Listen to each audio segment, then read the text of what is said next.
Bismillahirrahmanirrahim. Assalamualaikum warahmatullahi wabarakatuh. Alhamdulillahirabbil alamin. Asyhadu an la ilaha illallah wa asyhadu anna Muhammadar Rasulullah. Allahumma shalli ala sayyidina Muhammad wa ala ali sayyidina Muhammad. Rabbi shrah li sadri wa yassir li amri wa hlul 'uqdatam min lisani yafqahu qawli ma ba'du. Selamat pagi Anda semua, apa kabar? Selamat pagi Indonesia, selamat pagi sahabatku. Semoga Anda semua sehat pagi ini dan penuh semangat ya. Tentunya dalam naungan rahmat serta ridho dari Allah Subhanahu wa taala. Amin amin ya Allah ya rabbal alamin. Ya sahabatku, alhamdulillah hari ini saya Yosa dapat kembali hadir bersama Anda selama kurang lebih 90 menit ke depan di program Sehatku. Ya, acara ini serentak disiarkan di seluruh jaringan Radioku Network, antara lain disiarkan di 104,8 FM Radioku Kuningan, 92,4 FM Radioku Majalengka, 104,7 FM Radioku Batam, 1089 AM Radioku Bogor, 88 FM Radioku Kuburaya Pontianak, 89,6 FM Radioku Purbalingga, 87,6 FM Radioku Berau Kalimantan Timur, 106,3 FM Radioku Martapura dan 93,6 FM Radioku Aceh. Dan Anda juga bisa mendengarkan acara ini melalui audio streaming kami di www.buyayahya.org, www.radiokuonline.com dan www.radioku.com.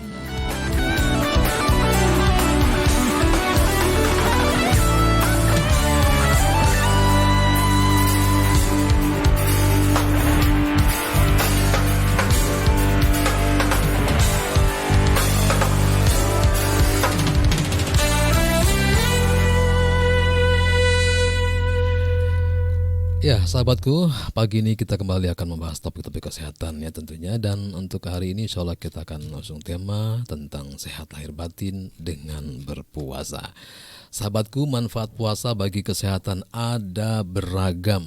Mulai dari menurunkan badan, menjaga kesehatan jantung, hingga memelihara kesehatan mental.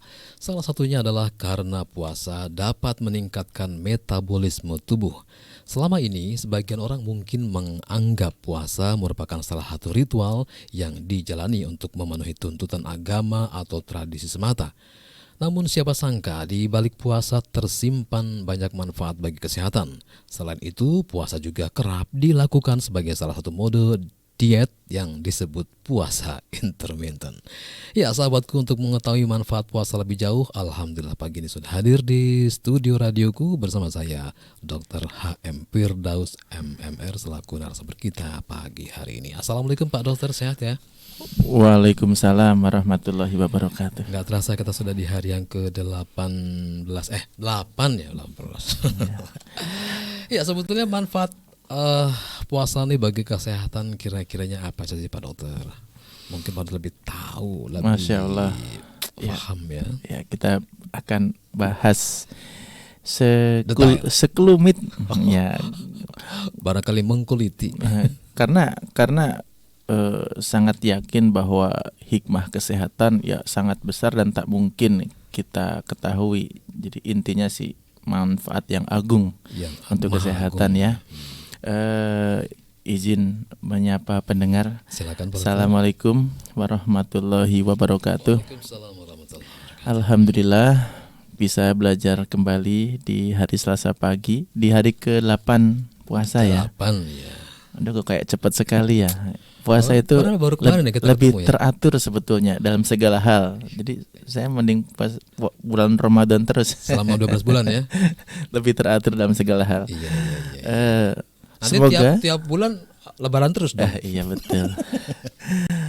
Semoga para pendengar semua dalam keadaan sehat walafiat, sehat fisik, sehat raganya dan sehat jasadnya, dan walafiat semua itu mampu bermanfaat untuk kita digunakan untuk beribadah, untuk meraih ridho Allah Subhanahu wa taala. Semoga guru kita Buya Yahya dan keluarga selalu diberikan oleh Allah sehat walafiat, dipanjangkan usia beliau dalam ketaatan dan dimudahkan semua urusannya, urusan dunia, urusan akhirat, utamanya urusan dakwahnya. Amin Allahumma amin. Tema pagi hari ini apa? Manfaat puasa untuk sehat lahir batin ya. Tetapi jangan disalahpahami bahwa puasa tetap adalah bentuk ketaatan kepada Allah Subhanahu wa taala. Jadi jangan kemudian puasa niatnya untuk diet, puasa niatnya untuk sehat, puasa niatnya untuk detox, puasa untuk meremajakan kulit, membuat awet muda dan lain-lain. Jangan salah niat. Niat tetap bahwa niat karena Allah Subhanahu wa taala. Adapun yang kita pelajari pagi hari ini, kita bahas ya menambah wawasan. Ternyata kita dipaksa sehat oleh Allah Subhanahu wa taala. Kita dipaksa sehat. Pak Dokter, ya? Betul. Jadi ya, memang segala sesuatu memang harus dipaksa. Betul. Lebih dahsyat dari edukasi-edukasi yang dilakukan oleh kami tenaga kesehatan. Oh, iya. Kami menyampaikan bahwa ini sehat, ini tidak sehat. Itu belum tentu semua orang bisa menerima. Karena memang sehat itu ada kalanya bicara jangka panjang. Jadi kadang-kadang misalkan ada orang yang tidak merokok dengan yang merokok, mungkin dalam satu waktu keadaannya ya sama saja, Dok. Saya olahraga dan dibanding teman saya nggak olahraga pun sama saja begitu. Saya suka makan sayur, teman saya nggak suka makan sayur, sama saja begitu. Itu yang membuat sulit edukasi dilakukan menjadi sebuah implementasi. Tapi subhanallah, Allah memaksa kita dipaksa sehat dengan berpuasa. Ya, tentunya nanti kita akan bahas ya puasa seperti apa yang sehat, karena bisa jadi puasa yang salah malah justru malah nggak sehat. Nah nanti ada ya puasa yang salah yang harus dihindari nanti. Ya akan kita bahas nanti ya. Iya. Jadi tetap bahwa manfaat puasa adalah bentuk ibadah yang nanti menjadikan seorang hamba menjadi lebih bertakwa ya. La'alakum tattaqun, lebih bertakwa. Nah, yang kita akan bahas pagi hari ini efek sampingnya berpuasa ternyata dahsyat. Efek samping ya. Yang seperti kita bahas pekan lalu, yaitu ada manfaat detoksifikasi dan fagositosis. Dan mungkin kita akan refresh ulang ya, apa itu detoksifikasi dan fagositosis. Jadi kalau detox itu tubuh mengeluarkan atau membersihkan racun-racun. Kita selama mungkin 11 bulan penuh makan tidak teratur, hiruk pikuk bahan kimia itu masuk ke tubuh kita. Iya. Kemudian kelebihan kalori, apa yang kita makan melebihi apa yang kita butuhkan. Iya. Nah itu pada saat berpuasa maka dahsyat detoksifikasi yang terjadi. Semua racun-racun, semua zat-zat yang tidak berguna maka akan didetok, akan dikeluarkan. Kemudian yang tak kalah hebatnya lagi fagositosis, penelitian profesor Jepang. Jadi saat tubuh kita berpuasa maka akan terjadi fagositosis itu secara bahasa adalah tubuh memakan dirinya sendiri. Tapi di sini ya tidak makan dirinya sendiri secara seperti kanibal itu bukan, tetapi adalah tubuh akan menggunakan zat-zat yang selama ini tersisa itu akan dijadikan energi. Ya, seperti halnya kita ibaratkan sebuah dapur tempat produksi makanan. Kalau selama ini tepung, gula, telur itu rutin masuk ke dapur kita, maka ya produksi itu dari itu tadi masuknya gula, kemudian beras, terigu, telur, ya itu. Kemudian saat di stop masuknya bahan-bahan tadi, maka dapur itu kan tetap harus produksi makanan. Dari mana? Gitu. Ya dari yang tersisa di situ, terigu-terigu bekas. Tapi ya itu bagus nggak untuk kesehatan? Bagus nggak ya? Ya nggak masalah. Kan terigu-terigu bekas diolah, kemudian dimetabolisme jadi energi. Jadi energi dibakar, selesai, jadi bersih. Jadi kalau misalkan dapur, jadi dikocok-kocok nggak ada ya terigu bekas, beras. Betul. Kalau dapur kita pingin bersih, ya jangan belanja seminggu saja. dimarahin sama istri. Paksa untuk mengolah bahan makanan yang ada, yang tersisa. Kan biasanya di dapur kita ada tepung tinggal 1 ons, kemudian telur 1 ya, kemudian mie yang sudah hampir kadaluarsa misalkan. Yang disemutin gitu ya. Ya disemutin pun nanti akan diolah, dipaksa semutnya ditiup, lalu kemudian tetap diolah.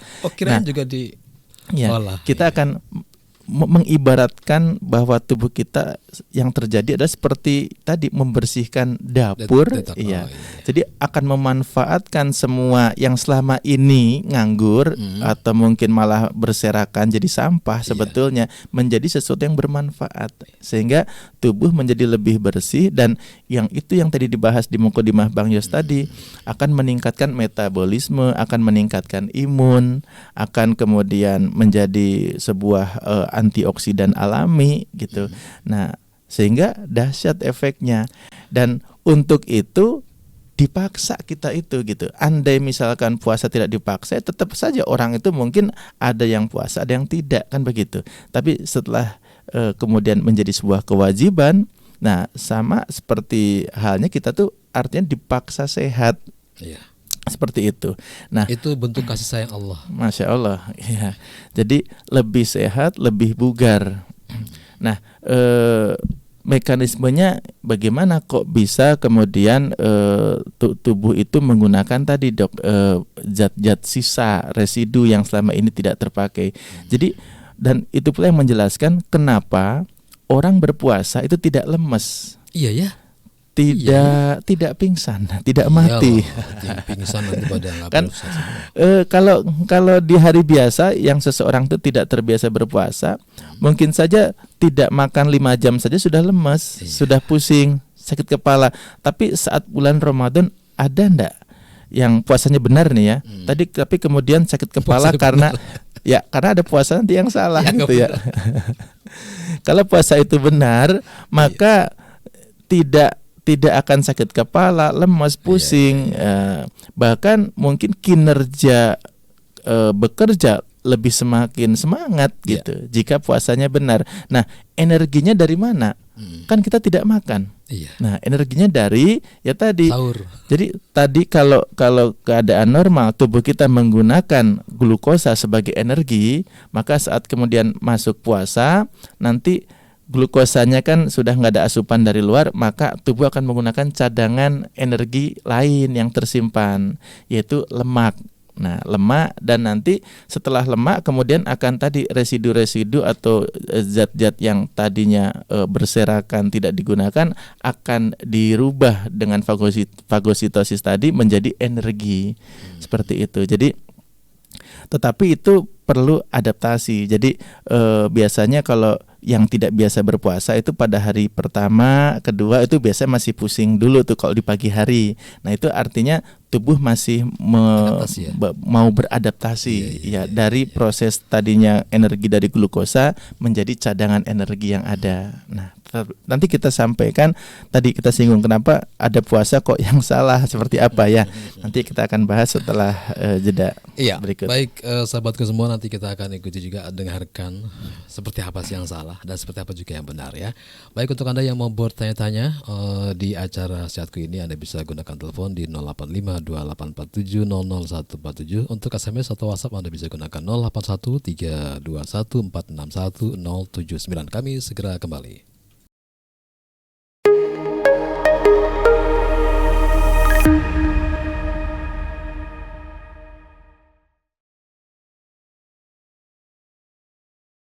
Ya, radioku inspirasi spirit hati.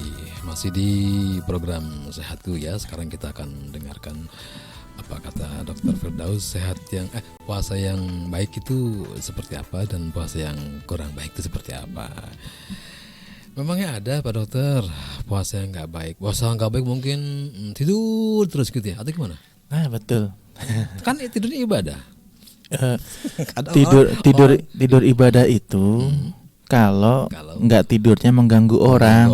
Iya. Tapi kalau bangunnya itu jadi orang yang bermanfaat, ya jangan tidur. Oh gitu tah? Iya, kalau kalau nggak tidurnya malah jadi maksiat, nah maka tidurnya jadi ibadah gitu. Jadi diniatin tarkul maksiat. Atau tidurnya yang memang untuk supaya nanti kuat iktikaf. Nah, itu tidurnya ibadah gitu kan. Tapi kalau kemudian puasa jadi alasan bermalas-malasan karena kan tidurnya ibadah. Nah, itu kurang tepat. Karena nanti karena berarti ada yang salah paham, menganggap bahwa kerja itu bukan ibadah berarti. Jadi kerja ibadah. Iya, tidur ibadah. Nanti kalau tidur di tempat kerja Jadi kerja itu ibadah. Sama sebetulnya dengan konsep begini. Kan nggak boleh ya niat puasa itu hanya untuk sehat begitu. Ya nggak boleh. Niat puasa ya lillahi ta'ala. Lillahi ta'ala. Sama sebetulnya kerja pun itu niatnya lillahi ta'ala. Dapat uang tuh hanya efek samping. Begitu. Jadi kalau nanti kerjanya niatnya adalah lillahi ta'ala, maka jadi pribadi yang hebat nanti di tempat kerja. Iya. Akan segala macam jadi amal jariah. Iya, baik ada CCTV maupun tidak ada CCTV. Amal soleh semua. Tapi kalau kerja itu niatnya cari uang, nanti bisa jadi potensinya jadi cari uang. Ya amal soleh ada, cuma ada amal salah juga. Amal salah. Iya. Kalau ada CCTV amal soleh, kalau nggak ada CCTV amal salah. Nah, jadi penting niat. Nah, innamal a'malu binniyat. Iya, jadi kalau tidur pun jadi hebat kalau niatnya betul supaya nanti kuat iktikaf. Saya tidur niat ibadah. Tapi niat tidur supaya kuat iktikaf pun tidak 3 jam di siang hari. Jadi tidur siang itu 30 menit sampai 1 jam lah. 15 menit cukup. Apa nggak bahaya tak? Kalau 3 jam itu sudah berlebihan. Itu sih nunggu buka. Izin tadi kan manfaat fisik secara dohir. Jadi ada fagositosis dan detoksifikasi. Nah, bagaimana dengan kesehatan mental? Nah, puasa ini lebih dahsyat lagi. Kan seperti kita tahu ya bahwa definisi sehat menurut WHO adalah keadaan sempurna fisik, mental, dan sosial. Mental, sosial. Nah, pada orang yang berpuasa ketiganya dapat begitu. Dan termasuk kalau yang tidak melatih atau menahan mentalnya, maka dikatakan ya puasanya berarti hanya mampu menahan lapar dan dahaga. Nah, maka harus dilatih ya menyeluruh holistik lahir batin kan begitu.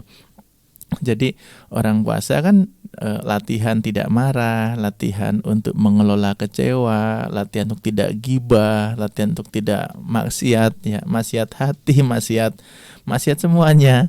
Artinya menahan gitu. Jadi konsep menahan itu dahsyat sebetulnya. Jadi banyak sekali konsep-konsep solusi dalam masalah problematika psikologis zaman sekarang itu sebetulnya salah satunya adalah solusinya menahan.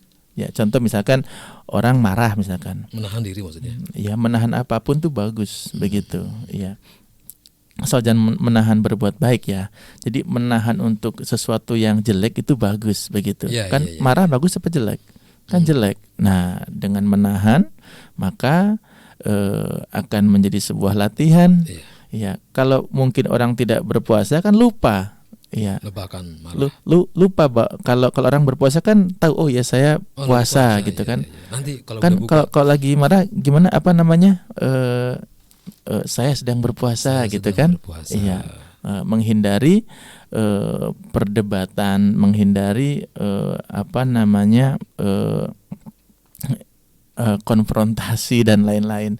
Nah, saat berpuasa menahan. Nah, itu sebetulnya yang dahsyat secara mental dan sosial. Ada penelitian di Tibet ya. Iya, jadi ada penelitian pada diri seorang biksu. Jadi kenapa mempunyai kesehatan dengan derajat yang sangat baik begitu. Ternyata karena salah satunya adalah biksu tersebut dengan kebiasaannya meditasi. Jadi meditasi itu menghasilkan suatu gelombang otak yang itu dapat membuat tubuh seseorang itu luar biasa. Tidak mudah sakit, daya tahan tubuhnya kuat, kemudian metabolisme bagus, dan semuanya bentuk kebaikan yang ada di fisik itu hadir saat meditasi. Nah, meditasi dalam bentuk apa itu, dokter? Meditasi kan sebetulnya tujuan meditasi itu satu sebetulnya, bahwa ketenangan lahir batin. Iya. Dan kita punya, Muslim punya, bahkan minimal 5 kali sehari. Iya. Itu kan meditasi. Itu wajibnya. Meditasi lah untuk tenang lahiriah batiniah. Iya. Jadi kalau misalkan dok, saya sudah meditasi 5 kali sehari dalam arti sholat ya, tapi saya tetap tidak tenang, ya berarti masih tetap berusaha berikhtiar lagi supaya tenang, kan begitu. Tambahin lagi. Iya. Karena kan kalau yang idealnya orang sholat itu kan konsentrasi, berarti tenang lahir batin seperti itu. Artinya kalau kita belum meraih manfaat sholat dalam arti ya, mohon maaf, sholat pun kan bentuk ibadah, jadi nggak boleh diniatkan untuk sehat. Tetapi kalau efek sampingnya sholat adalah ketenangan lahir batin, kok seseorang belum dapat, berarti masih ada yang kurang dalam sholatnya begitu. Supaya nanti dapat manfaat yang jauh lebih baik dari meditasinya tadi yang diteliti tadi. Ya, ternyata meditasi menghasilkan imun tubuh yang luar biasa. Bahkan secara fisik, jadi dari faktanya adalah seorang biksu itu saat cuaca panas tidak terasa panas, saat kemudian di musim salju pun tidak kedinginan, dengan pakaian yang ya biksu kan pakaiannya minimalis ya. Minimalis. Loh, udah berang-berang gitu? Iya. Tapi bukan pakai wool yang tebal kayak seperti itu. Iya. Tapi kalau terbuka sebagiannya. Ya, tapi ya artinya tubuh itu dalam kondisi sehat walafiat bugar sebetulnya mampu beradaptasi dengan cuaca apapun. Jadi terik matahari pun tidak terasa panas.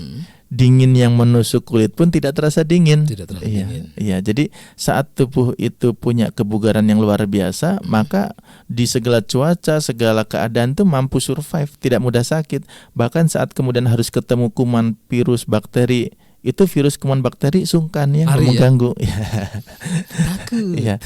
Bukan kemudian tubuh kita tidak terpapar, tetap terpapar karena kan kita bernafas pasti menghirup entah virus, kuman, bakteri. Tapi saat tubuh kita bugar, daya tahan tubuh kita kuat, terbaik, maka virus, kuman, bakteri itu ya hanya singgah saja, tidak mengganggu begitu. Ya, akan kalah oleh imun kita. Nah, salah satunya imun itu adalah salah satunya metodenya didapat dari meditasi tadi, dan begitu. Kita punya begitu. Itu yang kita dipaksa saja 5 kali sehari itu sudah dahsyat, apalagi yang bisa tambah sunah-sunahnya ya. Yang sunah-sunahnya dapat semua, belum lagi zikirnya. Kan bentuk meditasi artinya zikir pun meditasi. Iya. Meditasi. Kita juga lagi berzikir nih. Betul, meditasi. Jadi meditasi itu adalah tujuannya untuk tenangnya lahir batin begitu. Nah, dalam konteks ini artinya ini sejalan dengan tadi definisi orang sehat, yaitu sempurna fisik, mental dan sosial. Nah, saat seorang berpuasa itu kan dipaksa tidak marah, dipaksa untuk mengendalikan diri, dipaksa tidak kecewa, mengelola faktor psikologis agar positif. Nah, maka sudah dapat fisik yang kuat, yang sehat, yang bugar, dan kemudian mental pun ya dilatih untuk tetap dalam keadaan terbaik. Nah, sehingga ya dengan berpuasa ini maka definisi sehat itu ya mudah kita peroleh begitu. Sosialnya juga ya. Iya, betul. Nah, sosial apalagi sebetulnya kan gini ya, sedekah itu sebetulnya kalau manfaat dohir nih manfaat dohir itu kan dengan memberi maka rasa bahagia itu akan hadir di badan kita, di tubuh kita, di jiwa kita. Dan bahagia itulah yang akan meningkatkan hormon endorfin kita, dan itu akan meningkatkan imun gitu. Jadi kalau misalkan hati sedang mungkin suntuk, sedang bosan, sedang jenuh, maka salah satu tips untuk supaya bisa kemudian mood bisa positif, berbagi. Iya, berbagi. Oh, berbagi, Pak berbagi. Nah, dasarnya lagi untuk sebuah kebaikan yang untuk diri kita sendiri dikasih upah sama Allah gitu. Iya, jadi kita tuh seperti begini ya, dikasih hadiah tapi untuk nerima hadiah itu pun dikasih upah lagi. Iya kan, seperti itu. Kita double sebetulnya. Saking baiknya Allah kepada kita. Jadi kita tuh dikasih hadiah, tapi untuk mau menerima hadiah ini nanti kamu dikasih upah, tapi terima dulu hadiah ini. Seperti dikasih itu. Reward, Masya Allah gitu. Dipaksa. Diiming-imingi kan gitu. Tuh, Allah itu harus mengiming-imingi. Iya. Kita juga harus begitu juga. Iya. Ya kan, puasa hakikatnya kan manfaatnya untuk diri kita. Iya, untuk diri kita. Tapi manfaat yang untuk diri kita yang dahsyat ini diiming-imingi supaya kita mau melakukannya. Ya ayyuhalladzina amanu ya. Jadi ya kita dipaksa sehat. Ya, seperti itu. Lalu kita akan bahas mengenai puasa yang buruk, yang tidak sehat ya. Satu adalah yang hanya merubah jam makan. Merubah jam makan saja. Iya. Sarapan makan siangnya dirapel menjadi nanti saat berbuka puasa. Jadi makan buka puasanya berlebihan. Jadi sarapan paginya sama siangnya digeser menjadi satu waktu di waktu maghrib. Dirapel. Kan seperti itu. Iya, catat ya.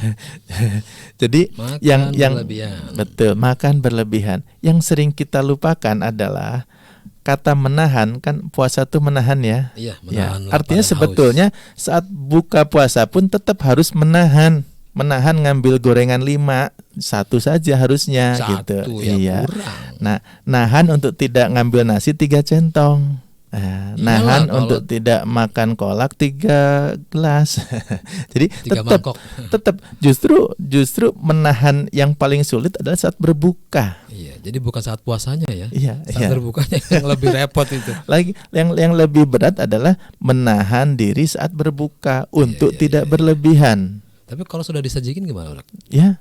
Kalau misalnya kita pulang ke rumah, istri udah ada kolak, ada es teler, ada segala macam. Itu gimana kalau kita nggak makan? Ya kalau sudah terlanjur dimakan kan, tapi besok diingatkan. Iya. Kita puasa itu menahan menahan apapun dari waktu fajar sampai nanti maghrib, dan buka puasanya pun masih dalam konteks menahan begitu. Nah, itu yang sehat. Kalau yang berlebihan tadi yang salah. Jadi kebutuhan 2.500 kalorinya langsung di-input di waktu yang sama di maghrib. Bahkan bukan 2.500, bahkan 3.000. Jadi bisa saja orang yang pada hari biasa makan cuma 2.000 kalori, pas puasa malah 3.000. Sangat mungkin. Jadi bukan baik ya? Bukan baik, malah buruk. Nah, jadi baik dari sisi fisiknya dan juga dari sisi artinya melatih menahan tadi. Iya. Kemudian yang kedua adalah makanannya tidak baik. Satu makan berlebihan, dua makan tidak baik. Kan makan harus yang selain halal, toyibnya harus diperhatikan. Nah, toyib itu apa? Toyib itu ya tentunya dilihat dari pendekatannya medis. Jadi tetap harus ada karbohidrat, protein, kemudian vitamin A, C, serat, kemudian ada buah-buahan begitu. Jadi tetap diperhatikan ketoyibannya. Jadi tidak cukup lihat halalnya saja, tapi harus toyib. Yang merugikan kesehatan ya jangan dimakan. Jangan dibeli. Yang secara hukum sebab akibat merugikan kesehatan, seperti ada yang berpengawet, berwarna yang tidak diizinkan, atau mungkin yang sangat jelas itu secara medis dilarang dimakan gitu. Walaupun mungkin zatnya hal-hal mungkin tetapi sebetulnya kalau mau meningkat lagi martabat kita, yang secara medis tidak boleh dimakan ya jadi haram harusnya begitu. Cuma kan yaitu tadi wilayah edukasi adalah wilayah yang jadi akibat dari apa yang kita lakukan hari ini itu adalah jangka panjang. Seperti gini contoh, orang berlebihan makan gula itu pada jangka pendek ya nggak apa-apa, tapi pada jangka panjang maka akan terjadi sesuatu yang merugikan kesehatan. Seperti itu. Baik, kemudian dari selain makanan yang tidak baik, apalagi kemudian kurang kelebihan makan gula, kelebihan kalori. Jadi terlalu makan terlalu tinggi kalori. Nah, jadi tetap bahwa walaupun kita berpuasa itu tetap harus kita perhatikan kalori, asupan kalori yang kita konsumsi ya. Jadi itu tadi banyak sekali saudara kita saat tidak berpuasa hari biasa itu sebetulnya makanannya justru malah teratur. Nah, saat berpuasa malah tidak teratur karena begini, secara psikologis orang yang sedang lapar itu kalau kan cari takjil, ayo jalan-jalan sore, itu akan semua dibeli secara psikologis karena semua nampak enak. Iya. Gitu. Apa namanya tuh, jepit rambut jadi kira putri Ayu. Jadi apa yang dilihat saat sore hari itu semua enak. Nah, sehingga bisa jadi saat berbuka puasa justru malah berlebihan, lebih tidak sehat dibanding bulan biasa. Nah, itu yang harus kita hindari juga. Kemudian yang berikutnya yang tidak boleh adalah makan berat berdekatan dengan tidur. Nah, biasanya makan berat sesudah tarawih berarti itu. Nah, biasanya orang berpuasa itu ada buka ronde kedua. Kok ada ya? Setelah tarawih biasanya ada makan lagi yang berat biasanya. Itu maksudnya makan nasi atau apa gimana? Ya apa saja. Kan biasanya kalau nasi goreng, bakso, mie ayam itu akan rame nanti setelah tarawih. Ya habis mamangnya tuh lewat jam segitu. Nah, itu kan nanti dekat dengan waktu tidur. Dan yang tidak kita sadari adalah tidur setelah imsak, setelah subuh. Nah, baiknya dihindari. Jadi kebiasaan tidur kembali setelah subuh baiknya dihindari. Gunakan setelah subuh itu untuk aktivitas, untuk zikir baik. Murojaah boleh, tapi yang sifatnya fisik juga baik, misalkan beres-beres rumah, yang penting ada kegiatan. Jadi jangan tidur, karena kalau kita lambung ada makan yang baru masuk lalu tidur, maka itu akan terjadi tidak sehat lambungnya. Jadi asam lambung yang justru akan mengganggu kesehatan kita secara umum. Nah, jadi itu yang sering kita tidak sadari. Jadi tidur lagi setelah subuh nanti sampai jam 7 begitu. Nah, itu saya curiga kenapa ada waktu tidur lagi. Karena jam kantor saat berpuasa itu dimundurkan menjadi lebih lambat. Iya. Turun ke belakang, mundur. Iya, jadi lebih lambat, tadinya masuk misalkan jam 7.30, saat berpuasa jadi jam 8. Oh, 8.30. Iya. Kalau misalkan itu karena Dok buat majelis kuliah subuh halaqah fajar, oke, bagus. Iya. Tapi kalau dipakai tidur itu yang justru buruk begitu. Seringkali efek yang langsung didapat saat seseorang itu setelah sahur, subuh, kemudian tidur adalah saat bangun perut terasa tidak enak. Nah, itulah asam lambungnya itu di situ mengganggu begitu. Iya. Akan lebih sehat jika ya sudah habis subuh ya aktivitas saja yang bermanfaat begitu. Nyapu apa? Boleh sambil jangan lupa zikir kan gitu. Iya. Kalau zikir sambil nyapu ya bisa ya nyapu sambil zikir ya, bisa betul. Bisa. Ya. Jadi kan gini masalahnya kalau Dok ada juga yang habis subuh misalkan kemudian dikir terus begitu sampai jam 7 lalu kemudian berangkat ke kantor. Iya. Tapi misalkan rumahnya berantakan. Nah, ya kalau mungkin pingin sehat lahir batin, dikirnya sambil bersihkan rumah begitu. Iya. Ya, karena ya kebersihan, keindahan pun itu bagian dari iman kan begitu. Ya, seperti itu. Tapi bersihan rumah nggak diurus ya. Ya, jadi untuk memperoleh lahir batin tentunya tadi ya kita bahas bahwa satu makanannya pun harus baik, kemudian tetap harus memperhatikan kalori, kemudian jangan kemudian puasa hanya memindahkan jam makan.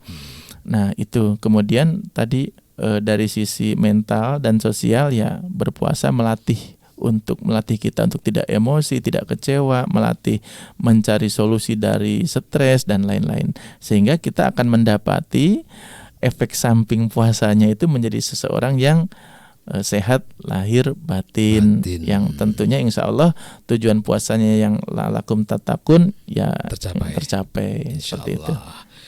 Baik, ada satu penanya sudah masuk di WhatsApp kita pagi ini, tapi kita nanti akan bacakan setelah jeda berikut ini. Kami akan segera kembali.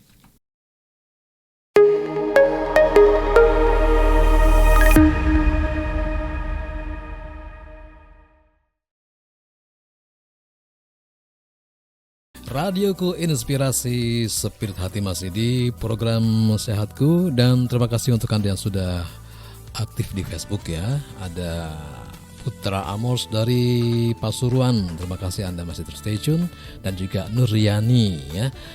Kita kedatangan penanya dari Ibu siapa ini? Ibu Nunung ya di Sampiran. Kita coba bacakan. Assalamualaikum warahmatullahi wabarakatuh. Waalaikumsalam warahmatullahi wabarakatuh. Allahumma sholli ala sayyidina Muhammad wa ala ali sayyidina Muhammad. Allahumma sholli wa sallim wa barik alaih. Izin bertanya Pak Dokter, ini dari Ibu Nunung di Wanasaba Kidul. Oh, bukan di Sampiran ya.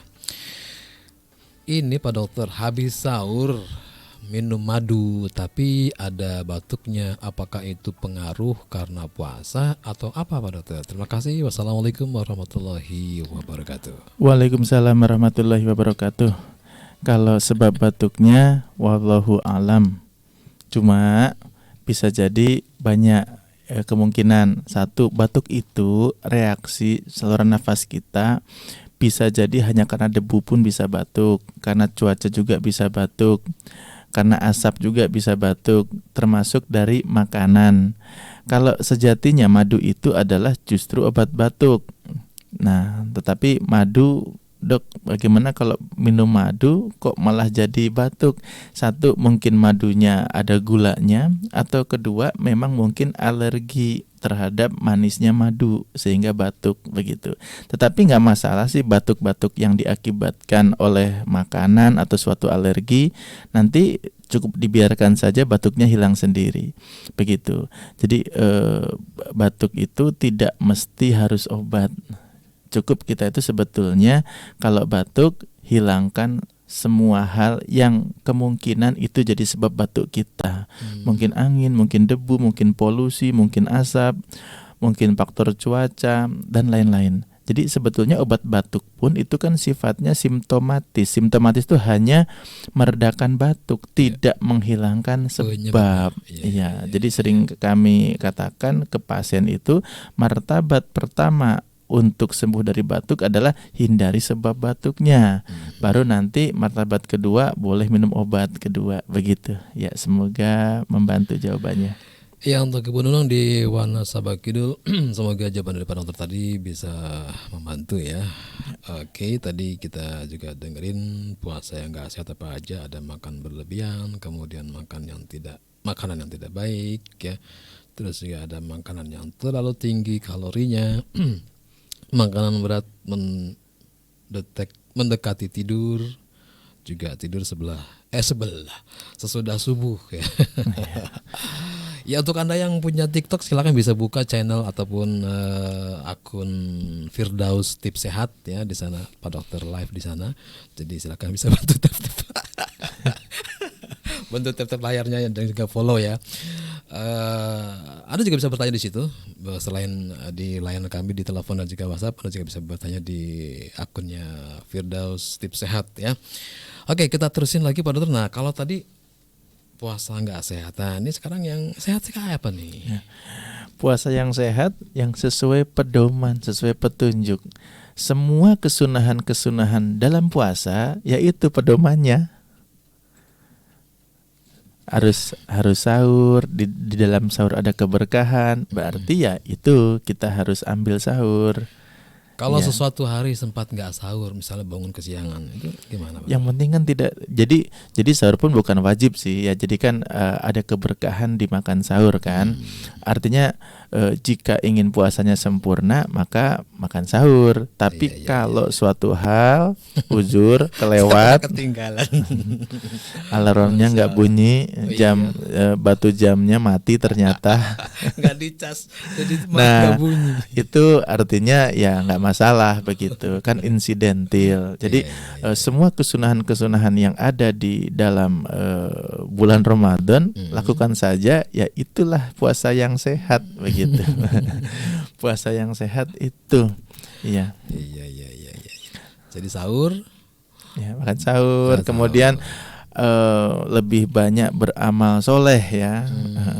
Jangan lupa tuh, jadi amanah nasihat guru kita Buya ya. Jadi jangan kemudian fokus memforsir ibadahnya tapi lupa mengurangi maksiatnya begitu. Jadi memperbanyak amal solehnya, lupa mengurangi amal salahnya. Nah, nunggu buka nonton TV. Iya sih masih ada ya begitu. Tapi kita sedikit demi sedikit lah memberikan edukasi mana yang benar dan mana yang kurang benar. Terus apa lagi Pak Dokter? Selain sesuai judul kita yaitu sehat lahir batin untuk dengan berpuasa. Iya, tadi kita tuntaskan yang manfaat puasa dari sisi kesehatan mental dan sosial. Ya. Yang kita seperti tahu bahwa fisik kita ini sehatnya, bugarnya, tidak mudah sakitnya, dan bahkan kalau sakit jadi mudah sembuhnya adalah tergantung imun.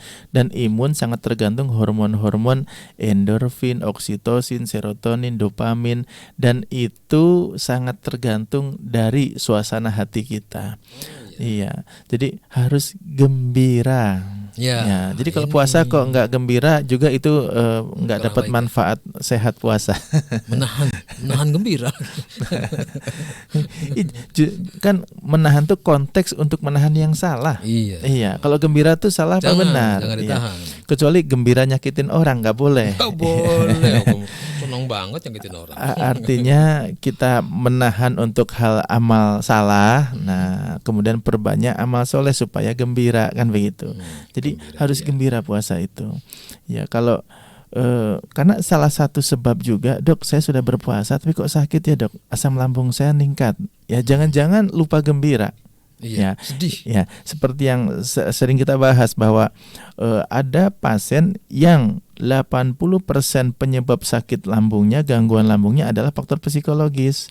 Cemas, gelisah, khawatir, sedih, jengkel, marah. Nah, itu dapat mengganggu lambung begitu. Jadi kalau puasa itu yang saya sebutin barusan harus hilang tuh. Cemas, gelisah, khawatir, takut, marah, jengkel, dendam, iri, dengki. Komplit ya. Itu harus ditahan begitu. Tahan. Jadi supaya hormon endorfin, oksitosin, dopamin, serotoninnya bisa maksimal di tubuh kita, bukan hormon kortisol yang berlimpah. Jadi faktor-faktor stres tadi itu menghilangkan hormon-hormon tadi yang bermanfaat dan akan mengeluarkan hormon kortisol yang itu jika jumlahnya berlebihan akan mengganggu imun tubuh kita. Jadi jangan lupa puasa harus gembira begitu. Dan itu latihan. Nanti setelah nggak puasa pun ya harus gembira terus.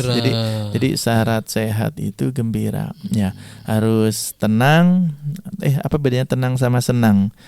Kalau aja. Kalau tenang itu pasti senang, tapi kalau senang belum tentu tenang. Oh gitu. Iya. Contoh gini. Coba diulang. Tenang itu senang.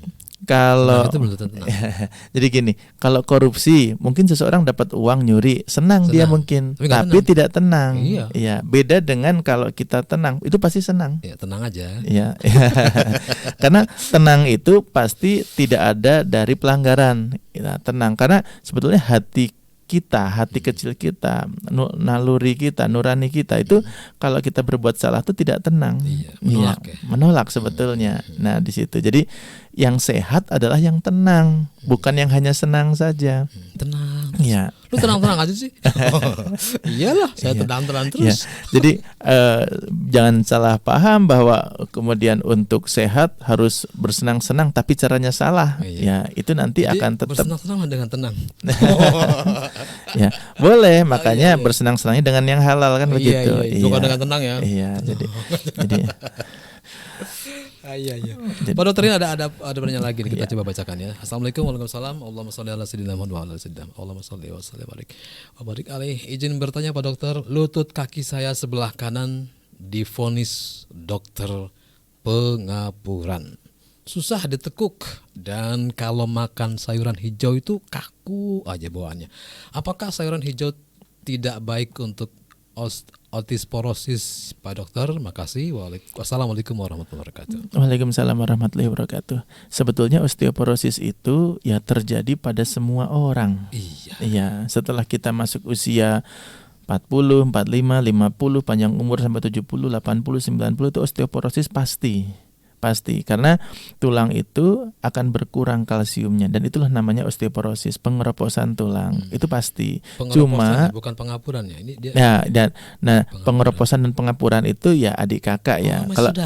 Kalau pengapuran itu malah justru ada nanti tonjolan-tonjolan biasanya yang dari pengapuran, jadi menonjol ada volume baru begitu ya. Kayak ban motor gitu. Tapi kalau osteoporosis membuat rongga kan begitu. Tapi keduanya juga ya jadi masalah serius juga, gitu. Nah, jadi pengapuran pun ya itu sebuah alamiah sebetulnya. Nah, cuma lajunya saja yang berbeda-beda setiap orang. Nah, yang menentukan laju osteoporosis, kemudian pengapuran itu adalah gaya hidup kita, lifestyle kita. Biasanya osteoporosis, pengapuran itu terjadi pada yang satu, biasanya aktivitas fisiknya kurang. Jadi kan kalau tetap ya dok, tapi saya sering senam dok, seminggu 2 kali gitu. Senam itu sebetulnya ya baik sih, cuma tetap lebih baik aktivitas fisik kita yang rutin sehari-hari. Kalau mungkin kita perbandingkan dengan orang zaman dulu yang aktivitas fisiknya ya dari bangun tidur sampai tidur lagi itu ya aktivitasnya padat ya. Mau mandi pun harus nimba air, nyuci pun masih harus jalan kaki ke mungkin sumber air yang jauh. Jadi aktivitas fisiknya banyak sehingga tidak ada obesitas. Nah, kalau sekarang itu aktivitas fisik sangat berkurang. Makanya diadakan senam gitu untuk sedikit menambal itu. Kalau orang zaman dulu nggak perlu senam ya, makanya nggak ada senam. Jadi senam itu untuk menutup mungkin seseorang aktivitas fisik rutinitas sehari-harinya di kantor dan lain-lain, sehingga harus senam dengan untuk tetap menggerakkan sendi-sendi. Nah, jadi biasanya pengapuran itu ya terjadi akibat faktor usia. Nah, biasanya itu nanti ditangani dokter ortopedi dan di fisioterapi biasanya. Dan silakan ikuti saja petunjuk dokter, rekomendasi dokter sebagai ikhtiar ya. Apakah sayuran hijau nggak baik katanya? Semua bentuk makanan itu baik selama halalan thayyiban baik. Jadi yang nggak baik itu jika berlebihan. Sebetulnya sayuran hijau jika dimakan sesuai dengan takarannya, tidak berlebihan, nggak masalah, sehat kok. Jadi gini, jangan sampai kita menghindari suatu makanan yang kita curigai menjadi sebab sakit yang lain, kemudian kita menjadi malnutrisi. Ya, banyak terjadi seperti itu. Ya, jadi menghindari sayuran hijau, akhirnya apa? Kurang serat, kurang vitamin C, kemudian konstipasi, wasir dan lain-lain. Jadi baiknya tidak menisbatkan sebuah keluhan itu karena sayuran hijau. Cari sebab lainnya, jangan-jangan kurang tidur, faktor psikologi, stres, makanan yang lain, kurang gerak, obesitas dan lain-lain yang bisa dikoreksi daripada langsung menghindari sayurannya begitu. Karena sayuran penting. Karena semakin sepuh sebetulnya harus lebih banyak serat begitu untuk menghindari konstipasi. Semoga jawabannya membantu. Baik, sebelum kita dengarkan kesimpulan untuk temu kita pagi hari ini, kembali akan kita dengarkan pesan-pesan berikut ini ya. Jangan kemana-mana, masih terus di Sehatku, radioku, inspirasi spirit hati.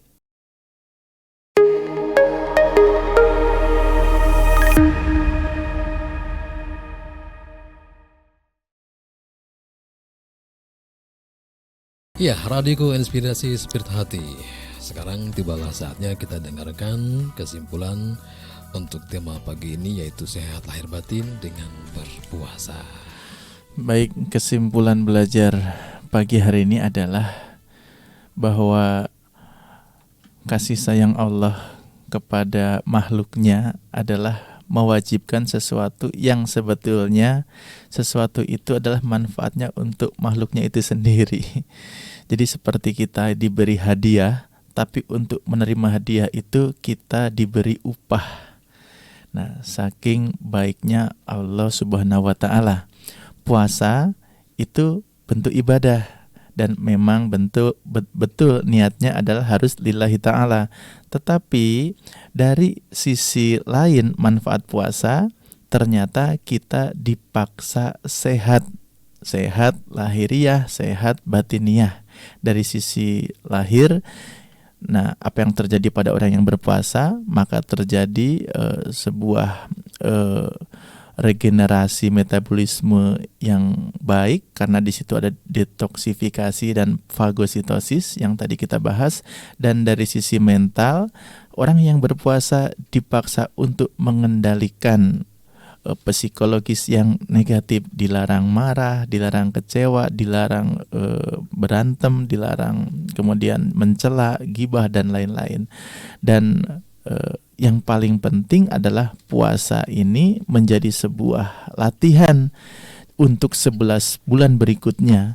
Jangan sampai apa yang sudah baik di bulan Ramadan, bulan puasa ini, kemudian begitu Syawal kita kembali ke setelan habitat kesetelan awal.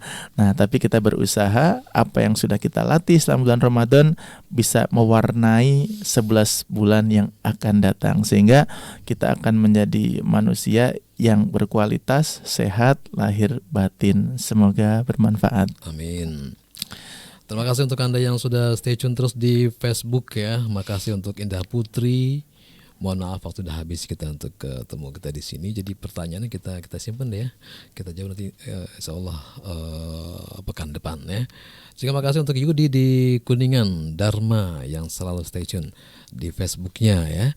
Juga untuk Anda yang sudah bertanya-tanya di WhatsApp juga untuk Ibu Dunung, terima kasih.